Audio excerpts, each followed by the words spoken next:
Hey yo, welcome back to another episode of my Chapter to Chapter series, guys. Thank you guys so much for all of the love and the encouragement and motivation that you guys have given me over the span of writing this book.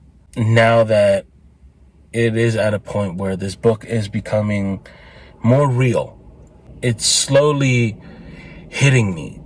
This is real. That these problems that I'm writing about, these people that I'm writing about, they're real.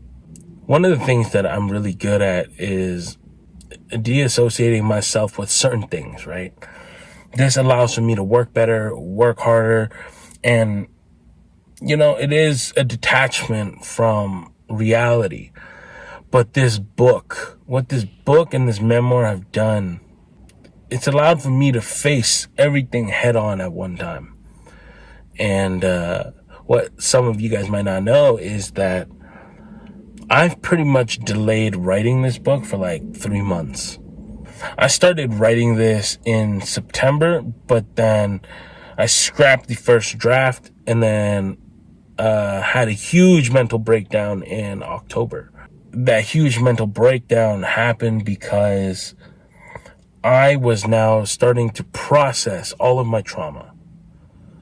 15 years worth of trauma, and I was only now starting to process this. And it hit me like a ton of bricks.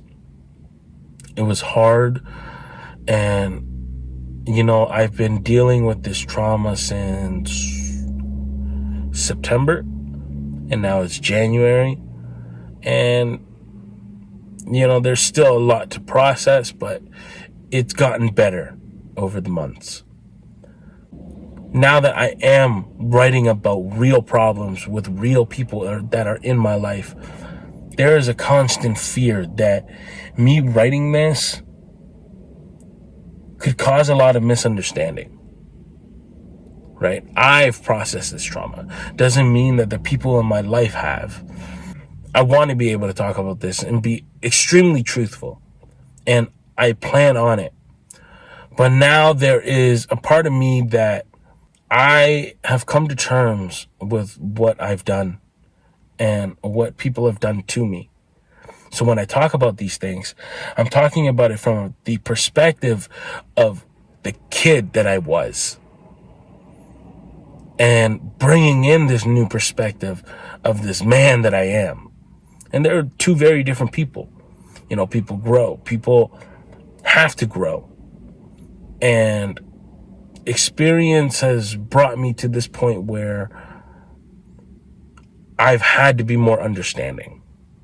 Just the last couple months here, like I've said, I've had mental breakdown after mental breakdown to the point where it's caused panic attacks just because that's how much trauma I'm dealing with at one time. Writing this book is amazing. I think it's one of the most ambitious projects that I've ever picked up just for myself. But being able to do that has also allowed for me to see what opportunities lie behind everything that I've closed off. I plan on writing this book with 100% honesty. The thing is, this book isn't about a hero who has a great ending. This book is about a kid who has fucked up in his life, and then fucking up his life has fucked up other people's lives. And, it's just a regular story, just like any other kid out there. And that's what this book is for. Who this book is for. This book is for regular kids to read and look at themselves and say, damn,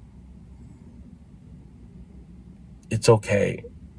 I can find my way back. I can find an out in, my own stupidity, my own losses. That's what this book is for. This book deals with family. This book deals with religion. This book deals with tradition, ethics, morals, and lastly, failure. There are a lot of themes, but I hope that the main the main theme of family and failure come through and allow for people to relate. Thank you guys so much for joining me on another episode of my Chapter to Chapter series. Honestly, it's such a great privilege to have you guys. And I hope that you guys continue to support me. Thank you guys so much. Until next time. Bye-bye, guys.